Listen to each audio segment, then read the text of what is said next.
أعوذ بالله من الشيطان الرجيم بسم الله الرحمن الرحيم الحمد لله رب العالمين والصلاة والسلام على أشرف الأنبياء والمرسلين نبينا محمد وعلى آله وأصحابه أجمعين أما بعد السلام عليكم ورحمة الله وبركاته. Mga kapatid sa pananampalatayang Islam, nabatid natin ang Panginoong Allah subhanahu wa ta'ala. Siya ay namumukod tangi sa kanyang kadakilaan, siya ay namumukod tangi sa kanyang kapangyarihan, at siya ay namumukod tangi sa kanyang pagkapanginoon, at walang makakahigit, walang makakapantay, at walang katulad ang Allah subhanahu wa ta'ala. Kaya makita natin mga kapatid sa pananampalataya, nung wala pang nilalang, na kung saan simula ng pagkakalikha ng Allah subhanahu wa ta'ala sa sangkatauhan, na kung saan inulat ni Abu Rajin na aking narinig ang mensahero ng Allah subhanahu wa ta'ala.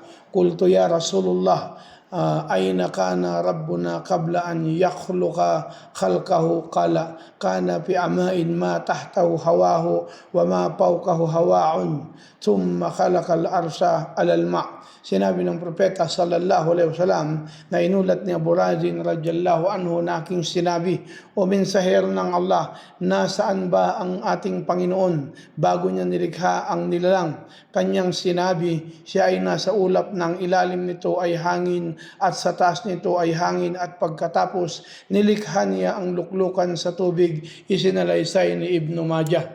Kaya mga kapatid sa pananampalatayang Islam, ang Allah subhanahu wa ta'ala, siya ang nauna na kung saan sa kanyang panganilikha na inulat ni Suhail na dati, inutusan kami ni Abu Saleh kapag ang isa sa amin ay gustong matulog at humiga sa banda niyang kanan, at saka sinabi, o Allah, ang Panginoon ng mga langit at Panginoon ng lupa at Panginoon ng dakilang luklukan, o aming Panginoon at Panginoon ng lahat ng bagay, na tagabitak ng buto at buto ng datilis, at tagapagbaba ng Taura at Injil at Furqan. Ako ay nagpapakupkup sa iyo laban sa kasamaan ng lahat ng bagay. Ikaw ay kukuha ng uno, o Allah, ikaw ang nauna, kaya walang bagay bago sa iyo, at ikaw ang panghuli, kaya walang anumang bagay pagkatapos mo, at ikaw ay panghuli, kaya walang anumang bagay pagkatapos mo, at ikaw ay panlabas na walang bagay sa ibabaw mo, at ikaw ang panloob na walang bagay sa ilalim mo. Kaya tapusin mo na sa amin ang utang at payamanin mo kami laban sa kahirapan. Isinalaysay ni Muslim. Kaya mga kapatid sa pananampalataya, pinalitaw ang langit at lupa dahil sa kanyang utos. Nagsimula ang Allah subhanahu wa ta'ala ang lumikha, na kung saan sinabi ng Allah sa Quran, huwalladhi khalaqas samawati wal arda fi sittati ayyam thumma stawa alal arsh ya'lamu ma yaliju fil ardi wa ma yakhruju minha wa ma yanzilu minas samai wa ma ya'ruju fiha wa huwa ma'akum aina ma kuntum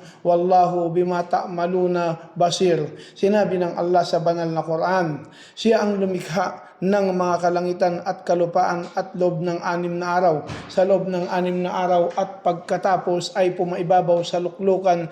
Kanyang nalalaman kung ano ang pumasok sa lupa at anumang lumabas mula rito, at anumang bumababa mula sa langit at anumang umakyat rito, at siya ang kasama ninyo kahit saan man kayo naroroon, at ang Allah ay tagamasid sa inyong mga pinaggagawa. Mga kapatid sa pananampalataya, pagkalikha ng Allah subhanahu wa ta'ala sa loob ng 6 na araw, na sinabi ng Allah sa banal na Quran, inna rabbakumullahu alladhi khalaqas samawati wal arda fi sittati ayyam thumma stawa alal arsh yughshil laylan nahara yatlubuhu hasisan wasyamsa wal qamara wan nujuma musakhkharatin bi amrih ala lahu khalqul wal amr tabarakallahu rabbul alamin. Sabi ng Allah sa banal na Quran, sa katunayan ang inyong Panginoon ay si Allah, na yaong lumikha ng mga kalangitan at kalupaan sa loob ng 6 na araw,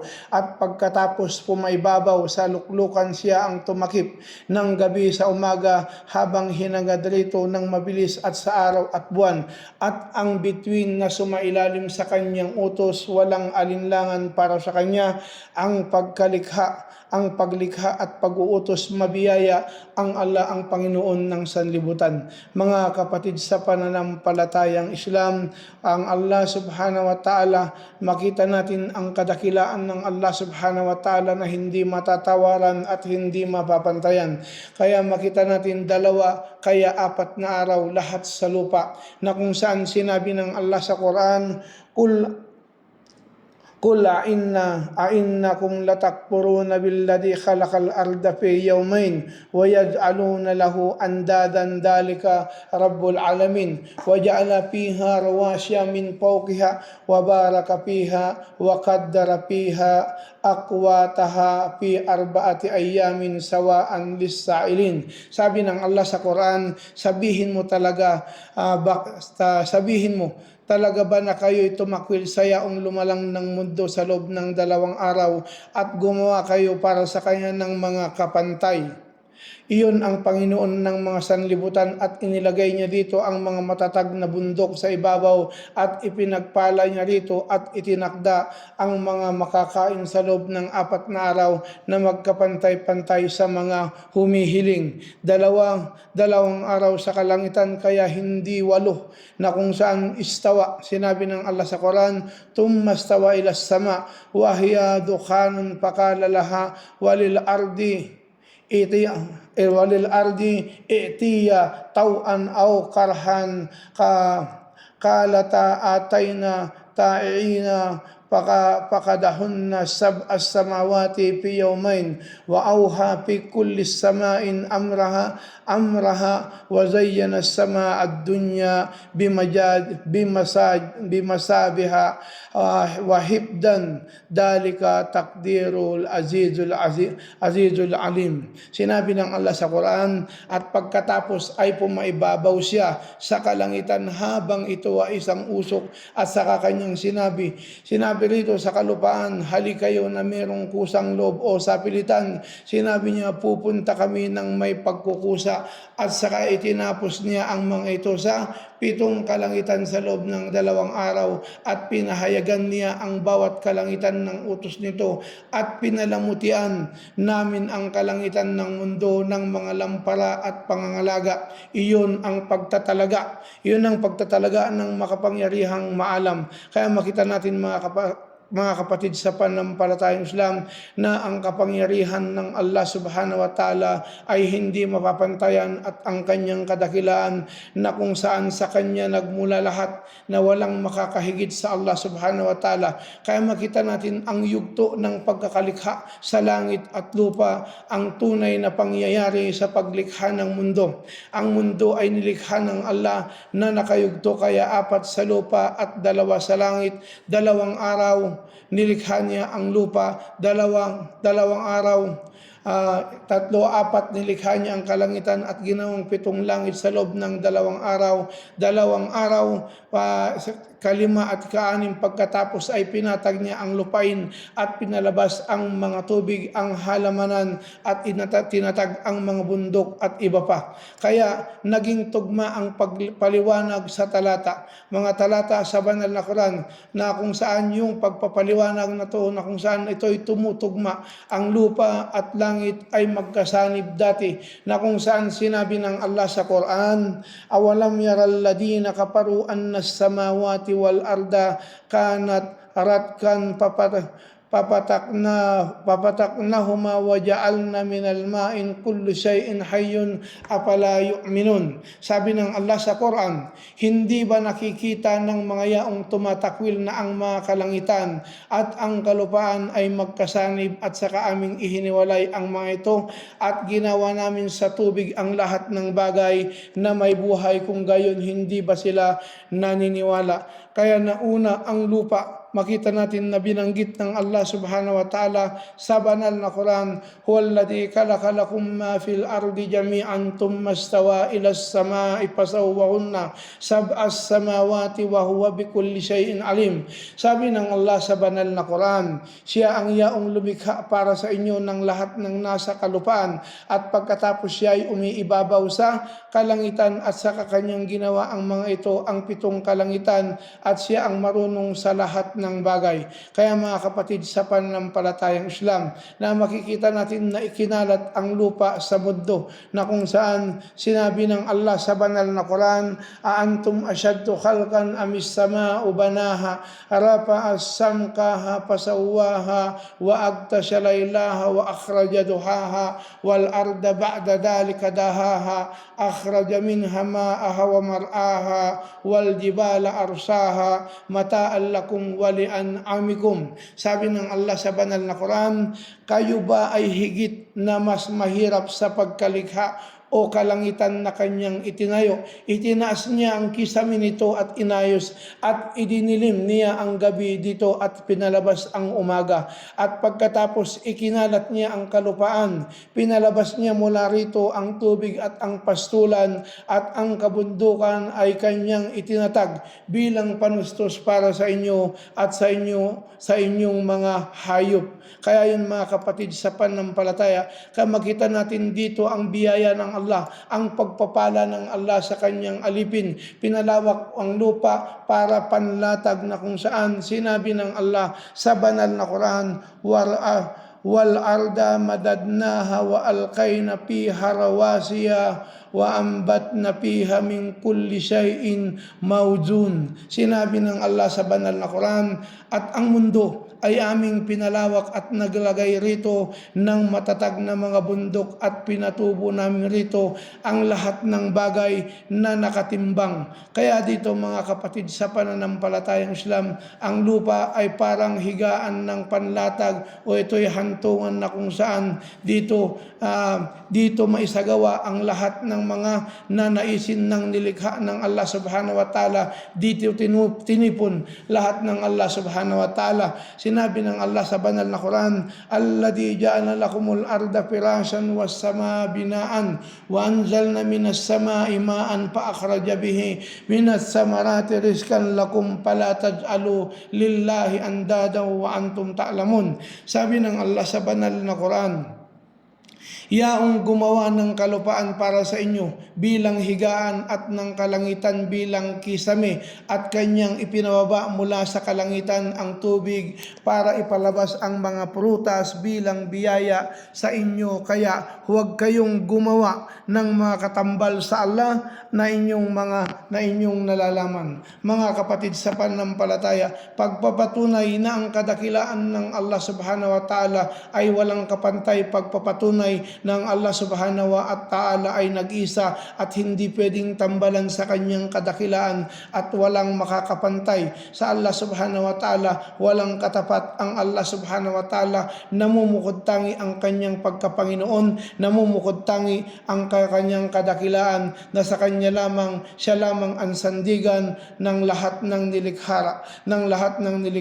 Mga kapatid, sa pananampalataya, panlatag na kalupaan na dito tinipon ng Allah subhanahu wa ta'ala, at para makita ng lahat ng mga mananampalataya, makadakila nila ang Allah subhanahu wa ta'ala ng lubusan. Sinabi ng Allah sa banal na Quran, alladhi ja'ala lakumul arda mahdan wa ja'ala lakum fiha subulan la'allakum tahtadun. Sabi ng Allah, yaong gumawa para sa inyo ng kalupaan bilang panlatag, at gumawa para sa inyo rito ng mga landas upang sakali kayo ay magabayan. Kaya mga kapatid, sa pananampalataya, gabay ng Allah subhanahu wa ta'ala ang pag-asa ng alipin ng Allah subhanahu wa ta'ala, para siya ay maging kalugod-lugod sa Allah subhanahu wa ta'ala at hindi malayo sa pagpapala ng Allah subhanahu wa ta'ala.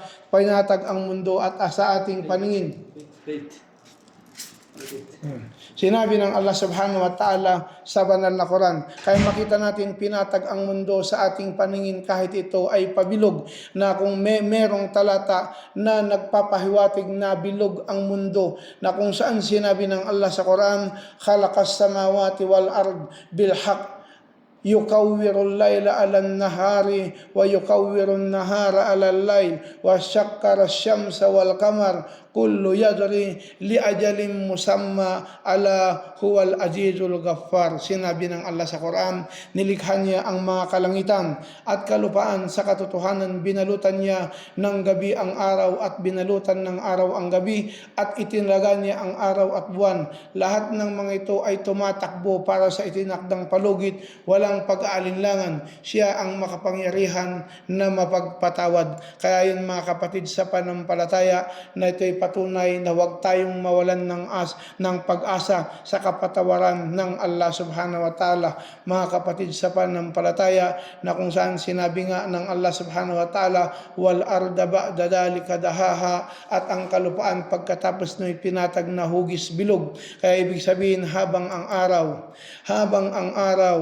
haba ng araw sa Allah ay paiba-iba, depende sa lugar na kung saan dito ang basihan. Kaya makita natin mga kapatid sa pananampalataya na katotohanan, ang mga salita ng Allah ay napapasalob sa Quran na panuntunan ng ating pamumuhay. Kaya makita natin 1,000 taon na kung saan sinabi ng Allah sa banal na Quran, وَيَسْتَعْجِلُونَكَ بِالْعَذَابِ وَلَمْ يُخْلِفِ اللَّهُ وَعْدَهُ وَإِنَّ يَوْمًا عِندَ رَبِّكَ kaalpi sana mimma tu'addun. Sabi ng Allah sa Quran, at pag-aapura sila at nag-aapura sila sa iyo sa kaparusahan habang hindi sisirain ng Allah ang kanyang pangako. Katotohanan, ang araw sa iyong Panginoon ay kasintulad ng 1 taon sa iyong pagbibilang. Kaya mga kapatid sa pananampalataya, na makita natin saglit lamang ang panahon na binigay sa atin ng Allah subhanahu wa ta'ala. Kaya huwag tayong mag-atubili na gumawa ng kabutihan, matakot tayo sa Allah subhanahu wa ta'ala, mag-atubili tayo sa pagsunod sa Allah subhanahu wa ta'ala. Kaya makita natin ang panahon na nabanggit dito na minsan lamang at hindi na ito maulit. Kaya samantalahin natin mga kapatid sa pananampalataya na dakilain natin ang Allah subhanahu wa ta'ala. Sinabi ng Allah sa banal na Quran, ya'rujul malaikatu wa ruhu ilayhi fi yawmin kana miqdaruhu 50 alpasana. Umaakyat ng palihis ang mga anghel at ang kaluluwa, Jibril, tungo sa kanya sa bawat araw na kasing layo ng 50,000 taon. Kaya dito makita natin mga kapatid sa pananampalataya, ginawa ang Lauhul Mahfuz, iniingatang talaan na kung saan sinabi ng Allah sa banal na Quran, alam ta'lam anna Allah ya'lamu ma fis samawati wal ard inna dalika fi kitabi inna dalika 'ala Allahi yasir. Sinabi ng Allah, hindi mo ba nalalaman na ang Allah ay nakakaalam sa anumang nasa langit at lupa? Katotohanan, iyon ay napakadali sa Allah subhanahu wa ta'ala. Kaya mga kapatid sa pananampalataya, sa kapalaran na kung saan ay inuna ang panulat na sinabi ni Ubadah bin Samit radhiyallahu anhu sa kanyang anak, o aking anak, tunay hindi mo mahahanap ang tamis ng tunay na pananampalataya hanggang sa malaman mo na ang unang mangyayari sa iyo ay hindi upang ikaw ay imamali at anumang minali mo ay hindi upang ikaw iwasto. Narinig ko ang mensahero ng Allah subhanahu wa ta'ala nagsabi, katotohanan, ang unang nilikha ni Allah ang panulat sa kanyang sinabi, sumulat ka. Sinabi nito, ano ang aking isusulat? Kanyang sinabi, isulat mo ang mga kapalaran ng lahat ng bagay hanggang sa itayo ang oras. Sinabi niya, o aking anak, tunay narinig ko ang mensahero ng Allah subhanahu wa ta'ala nagsabi, ang sino mang namatay na wala rito na hindi kabilang ay hindi kabilang. Ang nagsabi, ang sino mang namatay na wala rito ay hindi ko kabilang, isinalaysay ni Abu Dawud at itinama ni Albani. Kaya dito mga kapatid sa pananampalataya, manaig ang pananalig, manaig ang pananampalataya, manaig ang pagdakila at pagsamba sa nag-iisang Diyos, ang Allah subhanahu wa ta'ala. Ang luklukan na ang trono ang nauna. Kaya dito kung tingnan natin na inulat ni Abdullah bin Amr bin As radhiyallahu anhu na aking narinig ang mensahero ng Allah nagsabi, na kung saan sinabi niya, kataballahu maqadir al-khalaika qabla ay yukhlaka yukhlaqas samawati wal ardi kamsina alpasana qala wal arsuhu alal ma.